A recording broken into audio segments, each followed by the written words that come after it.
Alright, so we just watched the Buzzfeed video. What was it called, Natasha? It was called I Banned Sugar for a Week. Banned sugar for a week, and what was it about?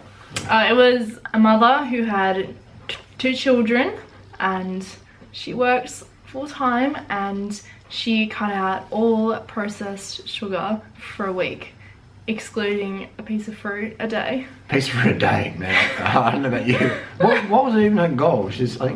I think her goal was to see if there was improvements in her children's sleep patterns, their behaviour and their overall mood. I wonder how she measured that. Wasn't very yeah, like, how come that was her main goal of it, but didn't talk about it at the end? It just showed her binging out because she was so fucking hungry. What was she eating in the end? She had got some... At the end, she was eating a box of Girl Scout cookies with butter and eggs and oil. Yeah, so it's like, yeah, people just don't get it. And then, so I mean, what would a better idea have been for that cut out sugar? What would you, if you were her housemate, what would you do? And she said she wants to do a week with no sugar. Yeah, what would you? I'd do a week with no fatty desserts, no dairy desserts. Yeah. And load up the fruits, the sugars, the starches. Yeah, what would you make of a breakfast? I'd make her a 10 banana smoothie with cinnamon and some sugar in there. Yeah. And then for lunch? For lunch, I'd send her off with another smoothie or a big juice or some jam sandwiches or another low-fat, high-carb sandwich. But what I don't get is, she said we're cutting out all sugar, but all of her dinners had no starches in there. Yeah, that's right. There's like broccoli and dead animals on the plate. You know, yeah, and her kids are just eating this meat and this broccoli, and the kid looked like it was hating its life. Yeah, like no sauce on the meat. I mean, when I used to eat meat, like sauce is what you had to have with it. Some sweet ketchup or something. Otherwise, it was like, oh. Yeah, and she's in the car and she's like, I just can't believe how much sugar is in absolutely everything in the grocery store. If I had just taken the time to read the labels. Yeah. It's hilarious. I wonder how much coffee she's I know. that week. I think. Or Adderall or whatever people take. I don't know, but she had like something going on with her face. Like she had dark circles and she was like cakey on the makeup. But you could see under it that she wasn't satisfied. She wasn't nourished. Even with studio makeup, you could still see there was a lot of fatigue there. Which could be just being a mum. But if you're a mum, you're going to need more carbohydrates. You're going to need less fat. Yeah, I think her little oatmeal breakfast, it was just plain oatmeal with a whole 3 blackberries in a little baby's bowl. Yeah. And then for lunch she had some kale and some chicken.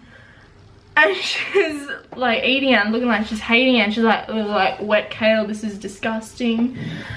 I couldn't even do that. And you know, you couldn't even do that, could you? Oh, no. Kale for lunch? It's like we're vegans, but no way I could eat kale for lunch. I need some like fruit or some rice or some starch. I mean, I'm happy if it's on the side. Yeah. Not raw kale, because that fucks your stomach. Yeah, it's so hard to digest. Yeah, it is. But, and then at night she's like, this is the time of the evening where I plonk myself down with a pint of ice cream and I slug out and just forget about everything. The kids, the stress of work.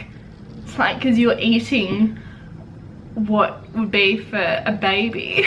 All day. And just all day. And then you're so hungry you eat the ice cream you regret. And ice cream, I mean, when you eat the vegan ice cream, it's very, very low fat. That Santorum so good stuff, it's very low fat. Yeah, it is. But I couldn't imagine, when I used to eat, I don't know about you, but when I used to eat dairy ice cream, I ate like a whole tub of it, 1, 2, 3 litres. And I always felt really like dirty afterwards. Not guilty, just dirty, it's like claggy. You know, all the dairy protein, very gluey. How about you? Did you, when you smashed your ice cream, how did you feel afterwards?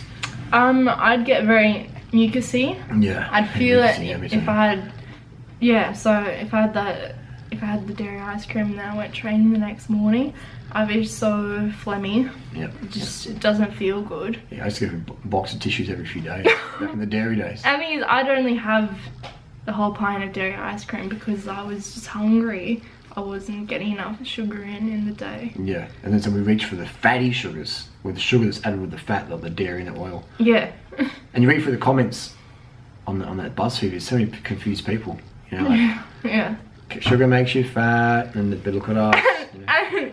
And there was one part where they had pancakes during the week. A pancake mix with no sugar in it, and no syrup on it. And someone was like, you could have put butter on the pancakes. Well, it would taste really Yes. Greased out. Okay, Greasy mouth. no sugar. Let's put butter on it. And then someone in the comments is like, the butter has sugar in it. Oh my god. You've got some sugar in your butter.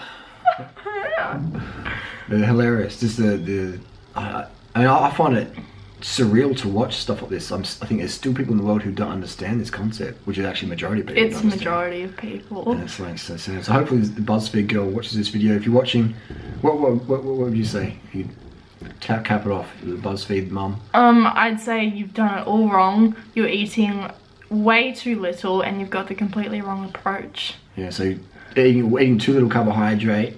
I would say, yeah, you're eating too little carbohydrate during the day, you're binging out on your ice cream, you feel guilty, you feel shit the next day because it's got so much fat and dairy going through your blood. And that's saying honestly from a biological, physiological perspective, all that dairy, protein is very inflammatory, all the fats making red blood cells stick together, not enough oxygenation to the brain, at risk of cancers and clotting. So I would definitely cut out the dairy and animal products and decrease your oil right down and increase your carbohydrate, your rice, the fruits, the sugars. Maybe watch a few of Natasha's videos, more of them for diet ideas. And just go with that. Cut out your oils, cut out your animal products, and then increase your carbohydrate as much as you want. And just you'll lose weight, you'll feel better, your kids will be better, you're way more productive at work, and you won't need as much stimulants every day. What do you think, Natasha? That sounds pretty spot on. Yeah. And water as well. Drink enough water so you're pissing clear in 2 or 3 hours. You'd be game on. Game on.